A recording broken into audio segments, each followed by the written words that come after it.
दोस्तों नमस्कार, स्वागत है आपका फिर से एक बार एजुकेशनल चैनल एक्सेस इंस्टीट्यूट पर।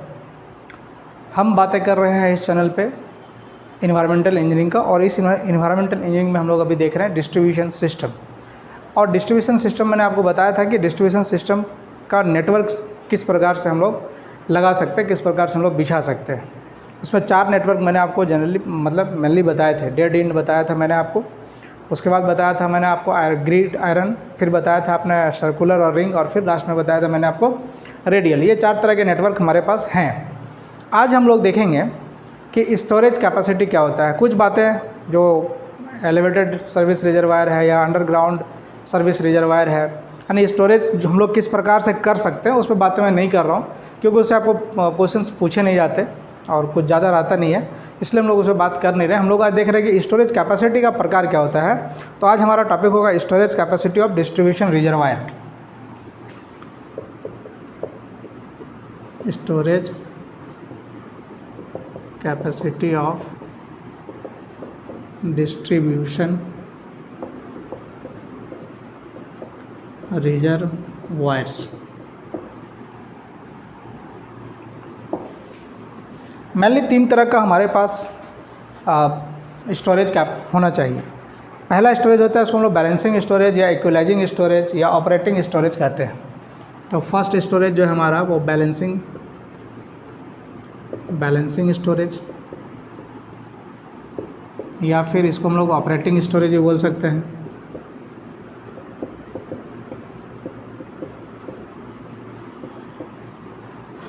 सेकेंड स्टोरेज जो है हमारा, फर्स्ट स्टोरेज हो गया बैलेंसिंग स्टोरेज। सेकेंड स्टोरेज जो है हमारा वो होता है fire storage. And third one जो होगा हमारा वो होगा हमारा ब्रेक डाउन स्टोरेज। तो हम लोग सेकेंड लिखते हैं break down storage, break down storage. And last one is fire storage. तब जब हम लोग किसी स्टोरेज टैंक का डिज़ाइन करते हैं तो उसकी कैपेसिटी क्या होना चाहिए, वो कैपेसिटी हम लोग इन तीनों पे डिसाइड करते हैं। द कैपेसिटी ऑफ स्टोरेज जो डिस्ट्रीब्यूशन रिजर्वायर होगा हमारा, आइदर ये एलिवेटेड हो सकता है, जिसको ESR आप बोलते हैं, एलिवेटेड सर्विस रिजर्वायर, या फिर आप UGR कर सकते हैं, अंडरग्राउंड रिजर्वायर, या फिर USR मतलब अंडरग्राउंड सर्विस रिजर्वायर। तो आपका क्या है कि वो जो आपका कैपेसिटी होगा स्टोरेज का, वो कैपेसिटी इन तीनों को ऐड करके हमेशा हम लोग लेते हैं।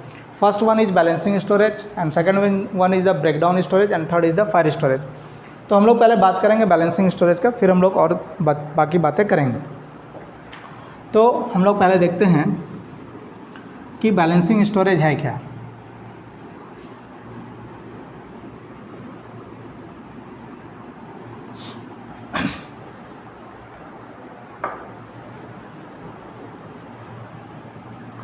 देखिए, आपके पास 2 चीज़ें होती हैं। हम लोग रिजर्वायर का निर्माण करते ही क्यों हैं, रिजर्वायर हम लोग बनाते क्यों हैं। एक्चुअली रिजर्वायर बनाने का हमारा मेन मकसद होता है कि डिमांड और सप्लाई के बीच एक सामंजस्य स्थापित करना, कि आपका डिमांड क्या है और सप्लाई आप क्या करना चाहते हैं। उस पर हम लोग एक क्या बोलते हैं, बैलेंसिंग हम लोग डिसाइड करते हैं। तो जो डिमांड है और जो सप्लाई है, इन दोनों में एक ख़ास बात यह है कि सप्लाई जो होगा आपका, सपोज कि आपके पास पावर भी 24 आवर्स है, नो कट पावर है, आपके पास कोई ब्रेकडाउन भी नहीं हो रहा है, तो सप्लाई जो होगा वो एक पार्टिकुलर पंप पे डिपेंड करेगा। यानी आप पंपिंग करते हैं तो आपका सप्लाई होता है, जनरली आप ऐसे सोचिए। तो सप्लाई जो होता है ये हमेशा कांस्टेंट रहता है, ये वेरी नहीं कर सकता। मान लेते आपके पास, आपने एक ट्रीटमेंट प्लांट में या जहाँ भी आपने क्या किया है कि एक आपने पंप लगाया है, उस पंप का एक पार्टिकुलर कैपेसिटी होगा। सपोज करते हैं हम लोग कि 600 लीटर पर सेकेंड है, ऐसा हम लोग सोचते हैं। तो 600 लीटर पर सेकेंड ये 24 आवर्स तक कंटिन्यूसली अगर आपको सप्लाई करता रहता है, तो फिर सप्लाई आपका कांस्टेंट है, ये आपका कभी भी चेंज नहीं होगा। मतलब 24 आवर्स जब भी देखेंगे तो supply will be remain constant. But demand जो है, डिमांड वेरी करता है एज पर टाइम। हो सकता है मॉर्निंग आवर में हमारा डिमांड ज़्यादा होगा, कम्युनिटी उस समय ज़्यादा काम में व्यस्त होंगे, ठीक है, या फिर हो सकता है आफ्टर ऑफिस आवर हमारा डिमांड बढ़ सकता है। या फिर समर के टाइम में डिमांड चेंज हो सकता है, विंटर में चेंज हो सकता है। तो आपका जो डिमांड है ना, डिमांड कभी भी कांस्टेंट नहीं होता है, मतलब ये वेरिएबल होता है, ठीक है, दिस इज़ वेरिएबल। तो डिमांड आपका वेरिएबल रहता है, जबकि आपका सप्लाई जो होता है दिस विल बी कांस्टेंट, है ना, सप्लाई कांस्टेंट होगा और डिमांड आपका वेरिएबल होगा। अच्छा, सप्लाई हो सकता है कि आप 24 आवर्स के लिए कर सकते हैं, है ना, या फिर हो सकता है कि सप्लाई कुछ पार्टिकुलर आवर के लिए करें, आप अपना रिजर्वायर में उसको स्टोरेज कर लेते हैं या रख लेते हैं, ठीक है। तो अगर हम लोग देखें कि क्या वेरिएशन हो सकता है डिमांड और सप्लाई में, तो उस चीज़ को हम लोग अगर ग्राफ के माध्यम से देखें तो सप्लाई हमारा हमेशा कांस्टेंट रहेगा और डिमांड हमारा वेरिएबल रहेगा। तो इस डिमांड और सप्लाई के बीच बैलेंस को जो आप करते हैं that is known as balancing storage. जो सप्लाई आप, जो डिमांड है उस डिमांड को आप अपने पार्टिकुलर सप्लाई से अगर फुलफिल कर लेते हैं then such type of storage is known as balancing storage. और या फिर हम लोग लैंग्वेज देखें, the quantity of water required to be stored in the reservoir for equalising और balancing the variable demand against the constant supply is known as the balancing storage. कहने मतलब जो डिमांड है और उसको सप्लाई से आप फुलफिल करते हैं then that is balancing storage. तो देखिए यहाँ पर करते क्या है, मान लेते हैं हम लोग एक ग्राफ ड्रॉ करना चाहते हैं, सपोज वी हैव इधर हम लोग ले लेते हैं टाइम को, ठीक है, और इधर ले लिए हम लोग क्यूमुलेटिव, अभी मैं सप्लाई ले रहा हूँ, क्यूमुलेटिव सप्लाई, ठीक है। अब अगर इसका ग्राफ ड्रॉ करेंगे तो क्यूमुलेटिव सप्लाई मतलब ये कांस्टेंट होना है। क्यों कांस्टेंट होना है कि मान लेते हैं कि अगर किसी पंप का डिस्चार्ज जो भी है, सपोज कि 10 किलोलीटर पर आवर है, अब ऐसा कर लो कि 10 किलोलीटर पर आवर हमारा सप्लाई है, तो ये हर एक आवर कांस्टेंट है। अगर क्यूमुलेटिव देखेंगे 24 आवर्स के लिए तो बढ़ता जाएगा, फर्स्ट आवर में ये हो जाएगा, सेकेंड आवर में क्या होगा 20 हो जाएगा, थर्ड आवर में क्या हो जाएगा ये 30 हो जाएगा। अगर क्यूमुलेटिव हम लोग देखें तो ये पर आवर सप्लाई है आपका 10 किलोलीटर पर आवर। अगर क्यूमुलेटिव हम लोग देखेंगे तो हर 1 घंटे बाद सप्लाई जो है 10 किलोलीटर बढ़ जाएगा हमारा, क्योंकि हम लोग क्यूमुलेटिव देख रहे हैं। तो अगर हम लोग ग्राफ ड्रॉ करेंगे तो that will B a straight line. Suppose this is A supply line, supply line को हम डॉटेड दिखा रहे हैं, this is A supply line, इसको हम लोग यहाँ लिखते हैं सप्लाई लाइन, ठीक है। तो सप्लाई लाइन जो होगा आपका ये कांस्टेंट होगा हमेशा। क्यों कांस्टेंट होगा आप समझ रहे हैं, ये कांस्टेंट रेट से ही हम लोग इसको भेज सकते हैं फॉर कांस्टेंट रेट। और मैं बात कर रहा हूँ अभी 24 आवर्स के लिए। सपोज यहाँ पर this is the 24 hours, 24 hours मतलब 0 आवर से शुरू किया हमने, 1 AM से मान लो कि हमने शुरू किया है और ये आपका बढ़ता जा रहा है। अब देखिए इसी ग्राफ में हम लोग यहाँ पर क्या कर रहे हैं, क्यूमुलेटिव सप्लाई और क्यूमुलेटिव डिमांड को हम यहाँ दिखा रहे हैं। Suppose cumulative demand. अब ऐसा सोचते हैं हम लोग कि हमने 24 आवर्स यहाँ लिखा, मतलब हमने यहाँ पर 12 AM से शुरू करा है और हम यहाँ पर 12 मतलब कि 11:59 तक PM तक हम लोग जा रहे हैं, ठीक है। तो 24 आवर्स के लिए देख रहे हैं। तो अब देखिए जो एट द नाइट पीरियड क्या होगा, आपका डिमांड बिल्कुल ही कम रहेगा। तो डिमांड का ग्राफ जो आपको मिलेगा वो चूँकि वेरिएबल है, तो वेरिएबल कभी भी स्ट्रेट लाइन नहीं हो सकता, so it will be a curve. तो मान लेते हैं हम अभी ऐसे ही एक रफ ड्रॉ कर रहे हैं यहाँ पर, ऐसा हमने किया कि ये इस आवर तक जो है हमारा डिमांड कुछ इस प्रकार से रहा, ठीक है। This is the demand curve, ये कोई टाइम है हमारा। इस समय जाके क्या हुआ, यहाँ पर आप देखिए क्या हो रहा है कि जो सप्लाई आप कर रहे हैं उतना डिमांड है अभी। जहाँ पर लाइन इंटरसेक्ट करेगा, जिस पॉइंट पे लाइन इंटरसेक्ट करेगा, इसका मतलब आपको ये समझना है कि उस जगह पर आपका क्या हो रहा है कि जितना डिमांड है उतना ही आप सप्लाई भी कर रहे हैं, ठीक है। अब देखिए क्या है कि अब यहाँ पर डिमांड बढ़ता गया सपोज, और ये बढ़ जाएगा, फिर क्या होगा धीरे धीरे डिक्रीज करेगा डिमांड हमारा, ठीक है। अब अगर मान लेते हैं कि दोनों हमारा सेम हो गया एट द 24 आवर्स, लास्ट हम लोग 24 आवर्स में अगर हम लोग सोचते हैं उस समय अगर हमारा डिमांड कर्व और सप्लाई कर्व दोनों मैच कर गया, इसका मतलब ये बैलेंसिंग स्टोरेज था, ठीक है ना। अगर हमारा डिमांड कर्व इस प्रकार से हुआ और सप्लाई कर्व आफ्टर जो हमारा पीरियड है 24 आवर्स का उस आवर्स में एक दूसरे को फिर से अगर टच कर दे रहा है, इसका मतलब है जो डिमांड था वही हमने सप्लाई करा है। So this is known as balancing storage. अब यहाँ पर देखिए क्या हो रहा है, this is demand curve and this will be variable, ये जो होगा आपका वेरिएबल होगा, ठीक है। अब इस कर्व में आप देखिए कि जो आपका डिमांड है वो यहाँ पर देखिए सबसे मैक्सिमम, मतलब सप्लाई यहाँ पर मैक्सिमम हो रहा है, मतलब ये difference of supply and demand जो है सबसे मैक्सिमम है। This is the maximum ordinate of supply, ठीक है ना, यानी इसको कह सकते हैं हम लोग excess supply. This is known as excess supply.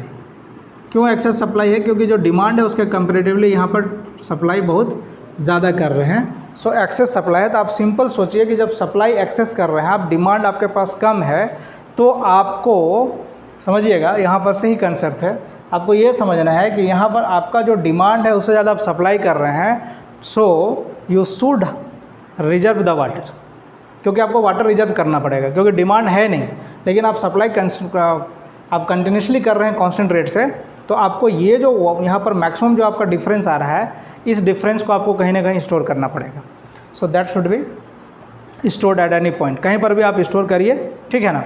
अब देखिए आप कि यहाँ पर जब जा रहे हैं तो कहीं पर ऐसा होगा कि जहाँ कोऑर्डिनेट आपका मैक्सिमम डिफरेंस आएगा, suppose this is B, this is the coordinate of, यहाँ पर आपका क्या है, एक्सेस डिमांड है, एक्सेस डिमांड है, ये इससे ज़्यादा डिमांड और कहीं नहीं हुआ है। समझ रहे हैं ना बात क्या कह रहे हैं, कि ये जो आपका कोऑर्डिनेट है, this coordinate represent the maximum demand, access demand है ना, एक्सेस डिमांड को रिप्रेजेंट कर, मतलब जितना सप्लाई है उससे ज़्यादा आपका डिमांड है। तो आपको इस समय डिमांड आपको फुलफिल करने के लिए उस समय भी आपको वाटर स्टोरेज करना पड़ेगा। सो वाटर आपको 2 टाइम स्टोरेज करना पड़ेगा, मतलब आपको कितना मैक्सिमम वाटर स्टोर करना है कि आपका जो डिमांड है वो फुलफिल हो, 24 आवर्स में बैलेंसिंग हो। तो क्या होगा कि जब आप एक्सेस सप्लाई करें तो उसमें आपको स्टोर करके रखना होगा, क्योंकि आपका डिमांड कम है। और ये देखिए आपका फिर यहाँ पर डिमांड बढ़ जा रहा है, तो इसके लिए भी आपको क्या करना होगा, फिर से स्टोरेज करना होगा। तो टोटल स्टोरेज अगर हम लोग देखें कि टोटल स्टोरेज क्या होगा, तो टोटल स्टोरेज जो है, total storage is nothing but this is the A plus B, ठीक है। टोटल स्टोरेज अगर आप देखें कि टोटल आपको कितना स्टोर करना है, तो आपको ए प्लस बी स्टोर करना है, ठीक है। मीन्स कहने का मतलब excess supply plus excess demand. So this is the main concept of this balancing storage. ये आपका मेन कंसेप्ट है कि एक्सेस सप्लाई और एक्सेस डिमांड के बीच आपको टोटल स्टोरेज करना होगा। तो इसको समझने के लिए हम लोग इसको समझ कैसे सकते हैं, इसको हम लोग समझ सकते हैं कि एक क्वेश्चन से समझ सकते हैं कि क्या हमारा स्टोरेज, हम लोग किस प्रकार से कितना टोटल स्टोरेज हम लोग करेंगे, ठीक है ना। तो हम लोग एक क्वेश्चन बनाते हैं, हम लोग पहले ग्राफ पेपर भी बनाएंगे, एक रफ हम लोग बना के देखेंगे, क्योंकि ग्राफ पेपर तो है नहीं अवेलेबल, ठीक है ना।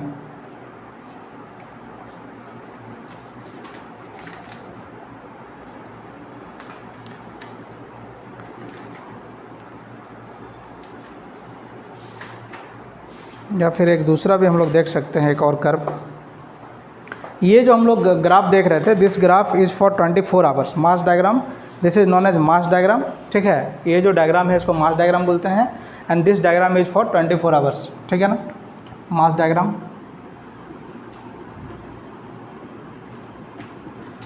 फॉर 24 आवर्स, ठीक है। अब अगर मान लेते हैं कि आपका जो है पंपिंग जो है वो कंटिन्यूसली 24 आवर्स के लिए नहीं होता है ना, लिमिटेड पीरियड के लिए होता है, तब देखिए क्या है, डिमांड तो आपका हमेशा रहेगा ना। आप पंप भले आप 2 आवर्स के लिए करो, 4 आवर्स के लिए करो, या 8 आवर्स के लिए करो, या 12 आवर्स के लिए करो, लेकिन डिमांड जो होगा वो तो हमेशा बना हुआ रहेगा, ऑलवेज डिमांड आपको चाहिए, ठीक है ना। तो एक हम लोग और मास डायग्राम देखते हैं, mass diagram pumping for limited period, pumping for limited period, ठीक है। अब देखिए मान लेते हैं हम लोग कि 8 AM से हमारा पंपिंग शुरू हुआ है और 8 PM में हमारा पंपिंग बंद हो गया। सपोज दिस इज़ 0 आवर्स और ये 24 आवर्स, ठीक है। ऐसा है कि हमारा जो पंपिंग है वो कहाँ से शुरू हो रहा है, वो शुरू हो रहा है 8 AM से, ठीक है। और हमारा जो है ये बंद हो जा रहा है कहाँ पर, 8 PM पे बंद हो जा रहा है, ऐसे हम लोग सोच रहे हैं। तो means pumping will be start from here, तो this will be the supply line, क्योंकि सप्लाई जो होगा आपका वो क्या होगा, वो आपका कांस्टेंट होगा। तो यहाँ पर मान लेते हैं सप्लाई हमारा ख़त्म हो गया, लेकिन डिमांड तो आपका हमेशा रहेगा ना, ये हमेशा बना हुआ रहेगा। डिमांड ऐसा नहीं कि डिमांड आपका क्या होगा, रुक जाएगा। डिमांड 0 आवर्स में भी होगा, ठीक है, डिमांड मिनिमम होगा लेकिन होगा ज़रूर, ठीक है। तो अब देखिए, आप डिमांड का अगर ग्राफ ड्रॉ करेंगे तो आपको कुछ मतलब इस तरह का ग्राफ मिलेगा, इस तरह का, है ना। सपोज थोड़ा सा ऐसा कर ले रहे हैं हम, तो ये आपको 24 आवर्स आ गए, आप ये 24 आवर्स में आ गए, ठीक है। तो ये आपका हो गया demand curve, and this is known as supply curve. तो मैक्सिमम डिफरेंस कहाँ पर आया, यहाँ पर आया। यहाँ पर क्या हुआ, एक्सेस ऑफ, ये जो पॉइंट है ये क्या हो रहा है, एक्सेस ऑफ डिमांड हो रहा है ना, एक्सेस ऑफ डिमांड में आप चले गए। और ये जो पॉइंट है, suppose this is B, this is A, and this is what, excess of supply. यहाँ पर सप्लाई आपका बढ़ गया। सो फिर आप टोटल स्टोरेज निकालना चाहेंगे तो सेम वैसे ही निकलेगा, total storage equal to what, total storage equal to A plus B, ठीक है। टोटल स्टोरेज वैसे निकालेंगे हम लोग, ए प्लस बी के फॉर्म में निकालेंगे, ठीक है। तो इस प्रकार से हम लोग देख सकते हैं, टाइम वाइज भी हो सकता है या फिर अलग अलग भी हो सकता है। देखें किताब, थोड़ा ऑब्जेक्टिव क्वेश्चन है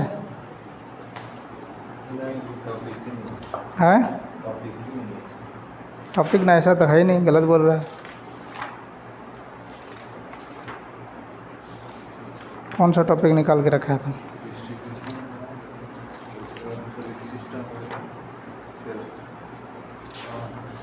ठीक है,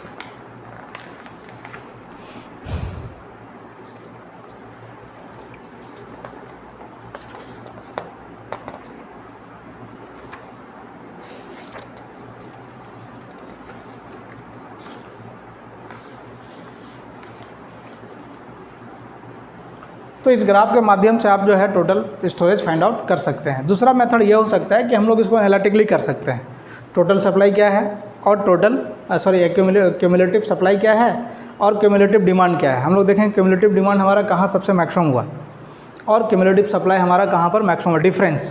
फिर हम लोग वहाँ से डिफरेंस को फाइंड आउट कर लेंगे तो भी पता चल जाएगा ये क्या एक्चुअली डिफरेंस है। This represent the difference of supply and demand, this represent also the difference of supply and demand. तो हम लोग एनालिटिकली भी हम लोग देख सकते हैं कि कहाँ पर हमारा मैक्सिमम ये डिफरेंस मिल रहा है और उस डिफरेंस के माध्यम से हम लोग फाइंड आउट कर सकते हैं। तो हम लोग एक क्वेश्चन इस पर बेस्ड करते हैं, फिर आगे बढ़ेंगे। है क्योंकि हमारा सप्लाई तो क्यूमुलेटिव हो रहा है ना, लगातार ना चल रहा है, रुक नहीं रहा, ब्रेक नहीं हुआ ना, और डिमांड भी ब्रेक नहीं होना है। तो वो क्यूमुलेटिव हमारा सप्लाई चूँकि कांस्टेंट रेट में इसलिए स्ट्रेट लाइन मिल रहा है और ये हमारा वेरी कर रहा है इसलिए तो कर्व हो गया ना। और चूँकि ये क्यूमुलेटिव इसलिए लेना पड़ेगा क्योंकि आपका डिमांड हर आवर में चेंज होता है, तो आप पार्टिकुलर बनाएंगे तो कर्व आपको स्मूथ नहीं मिलेगा ना। फिर कर्व कैसा मिलेगा, कभी ऐसे आ रहा है कभी ऐसे जा रहा है, तो फिर आप एनालिसिस कैसे करेंगे, इसीलिए क्यूमुलेटिव लिया हुआ है।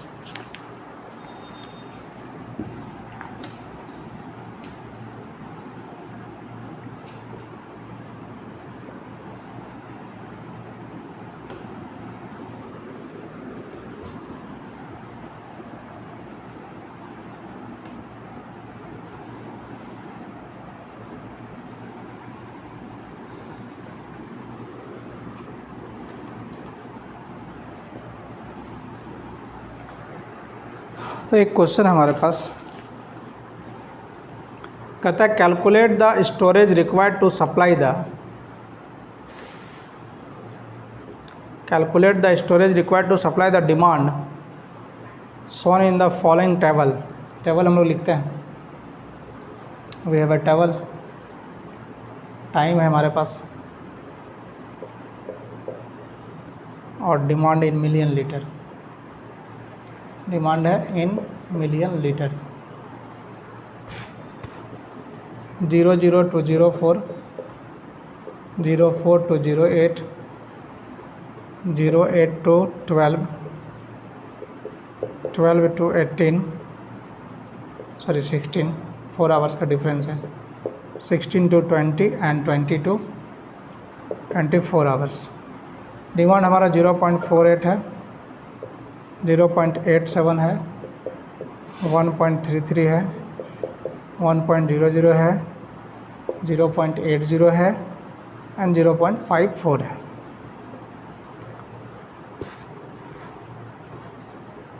If the inflow of water to the reservoir is maintained at a uniform rate throughout 24 hours, ठीक है।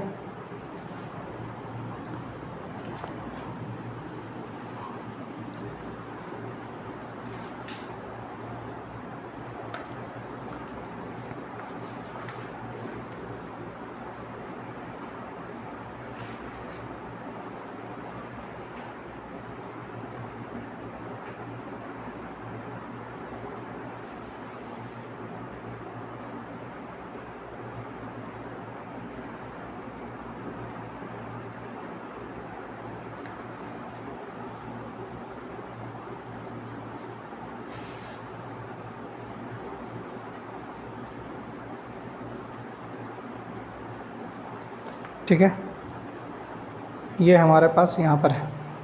देखिए क्या कह रहा है आपको ये बताना है कि स्टोरेज क्या होगा, टोटल स्टोरेज क्या होगा, what will be the total storage if the demand in million litre is like that. The table is given for different hours, 0 to 4 hour, 4 to 8 hours, 8 to मतलब 4 घंटे के गैप में आपका क्या है कि आपका डिमांड ये है। तो आपको बताना है कि स्टोरेज क्या है ना, स्टोरेज क्या है, ये ना है, calculate the storage required to supply the demand shown in the following table. इस फॉलोइंग टेबल में आपको बताना है कि हमारा स्टोरेज क्या होगा। तो हम लोग इसको क्या करते हैं, ग्राफिकल मेथड से बनाते हैं। अगर तो ग्राफिकल मेथड में क्या होगा, प्रॉब्लम कि आपके पास ग्राफ है नहीं, सो एग्जैक्ट वैल्यू आपको फाइंड आउट नहीं होगा। So it can be solve by the analytical method. इसको हम लोग एनालिटिकल मेथड से सॉल्व कर सकते हैं, क्योंकि यहाँ पर सप्लाई रेट दिया नहीं है, बट क्वेश्चन में कहा हुआ है कि supply rate is uniform. Supply rate जो है वो क्या है, 24 आवर्स तक supply rate is uniform for 24 hours. Okay, 24 hours के लिए हमारा सप्लाई रेट जो है वो यूनिफॉर्म है। तो आप सबसे पहले क्या करते हैं कि पर आवर हमारा सप्लाई रेट क्या होगा वो हम लोग फाइंड आउट कर लेते हैं। फाइंड आउट हम लोग सबसे पहले क्या करेंगे कि पर आवर हमारा सप्लाई रेट क्या है, तो टोटल डिमांड जो होगा वही हमको टोटल सप्लाई करना है। तो टोटल डिमांड हमारे पास क्या है, टोटल डिमांड जो होगा वही हमको सप्लाई करना है, राइट। जितना डिमांड होगा उतना हमको सप्लाई करना है, बैलेंसिंग स्टोरेज है, तो जितना डिमांड होना उतना हमको सप्लाई करना है। पर आवर हमारा चूँकि कांस्टेंट रेट है तो सप्लाई कांस्टेंट रेट से होगा, बट डिमांड वेरी करेगा, ठीक है ना। तो हमारा टोटल डिमांड क्या होगा, तो इसको समेशन कर लीजिए आप, कितना हो रहा है बताइए। 5, 15, 18, 20, 24, 2, 7, 8, 15, 18, 26, 30, 5.04, राइट। आप मिला लेंगे एक बार। This is 5.04 million litre for 24 hours, ये हमारा डिमांड है, ठीक है ना। तो total supply will be same, total supply in 24 hours, supply in 24 hours equal to 5.04 million litre. हमारा सप्लाई भी क्या होगा 24 आवर्स में 5.04 मिलियन लीटर होगा। जो डिमांड है हमारा 24 आवर्स का उतना तो सप्लाई करना होगा बैलेंसिंग के लिए, ठीक है। सो सप्लाई रेट ऑफ सप्लाई, तो रेट ऑफ सप्लाई क्या हो जाएगा, rate of supply will be what, तो 5.04 बाई 24 आवर्स, तो ये क्या हो जाएगा मिलियन लीटर पर आवर्स। कितना हो गया बताइए,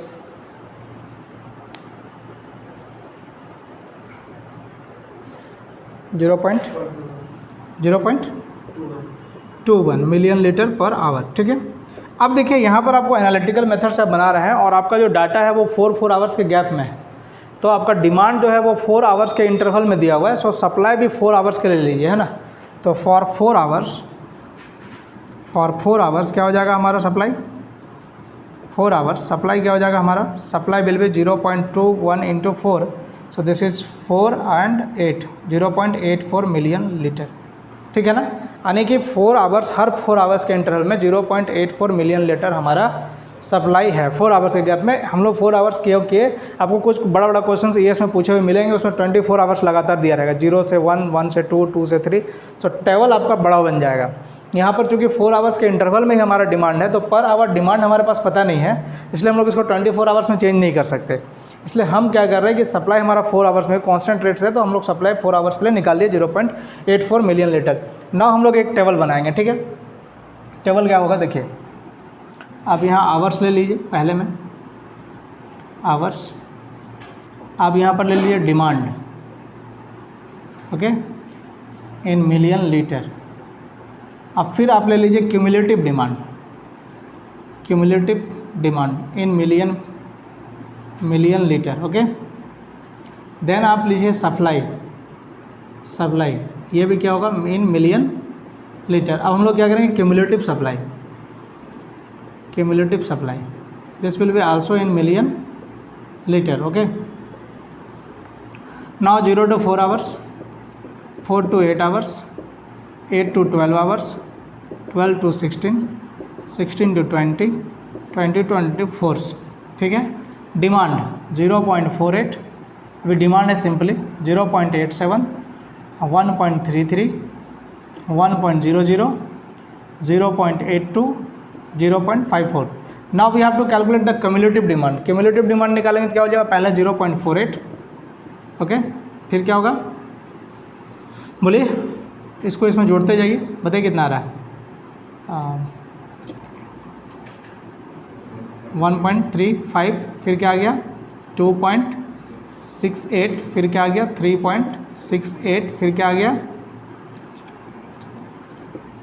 4.50 एंड दिस इज 5.04, ठीक है। ये आपका क्यूमुलेटिव डिमांड है। अब सप्लाई लिखते हैं हम लोग, तो सप्लाई तो कांस्टेंट रेट से है, तो ये 0.84, 0.84, 0.84, 0.84, 0.84 एंड 0. क्यूमुलेटिव सप्लाई लिखते हैं हम लोग, तो क्या हो जाएगा 0.84। नाउ नेक्स्ट चीज व्हाट, 1.68, फिर क्या हो जाएगा है 2.53, देखना कुछ गलत भी हो सकता है, 3.36,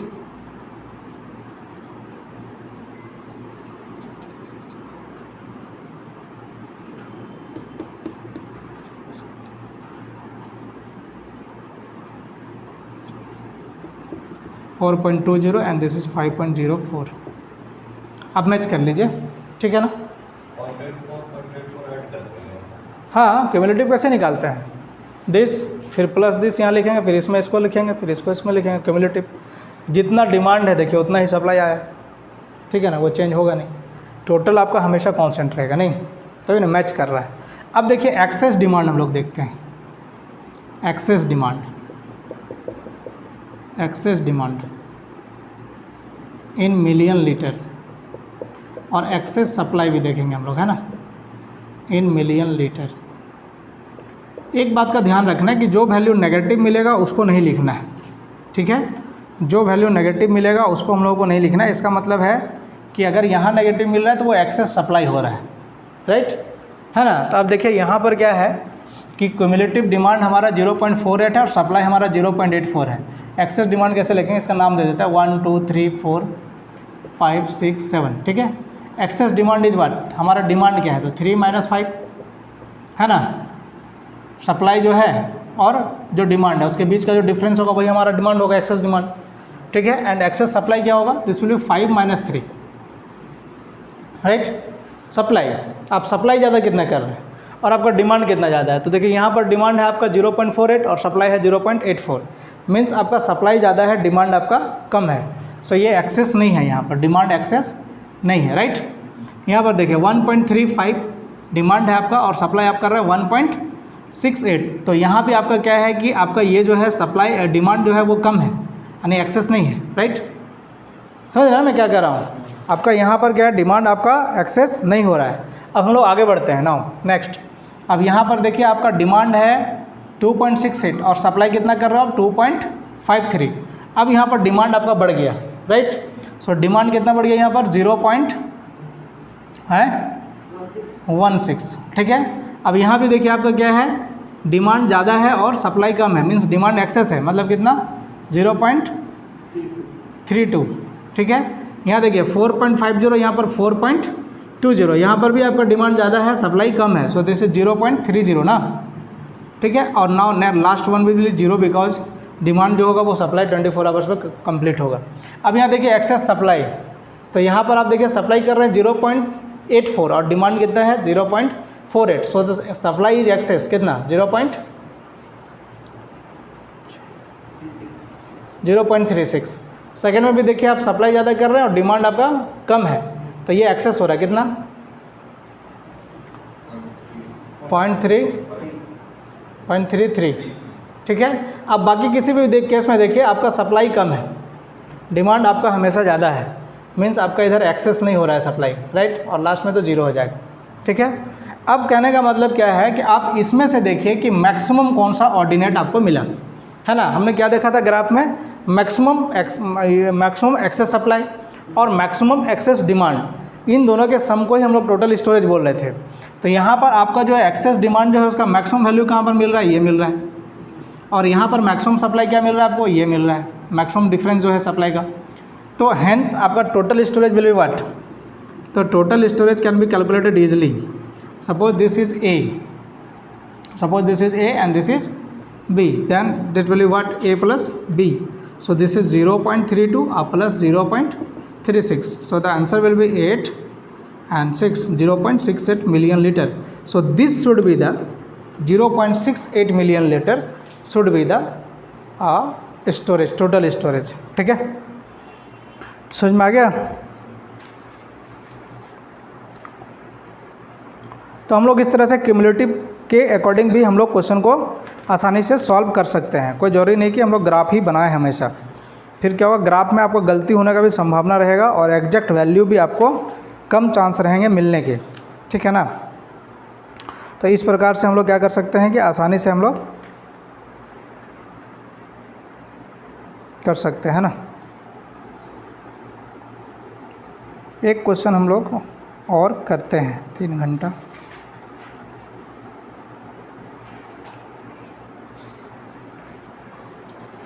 एक और कर लें।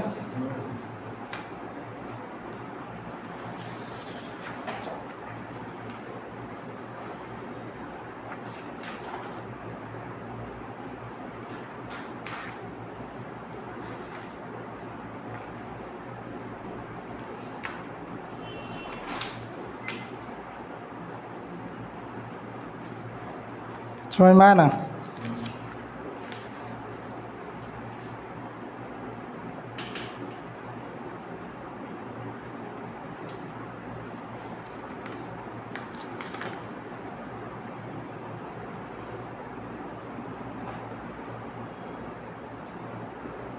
बहुत बड़ा है, 24 आवर्स वाला सब है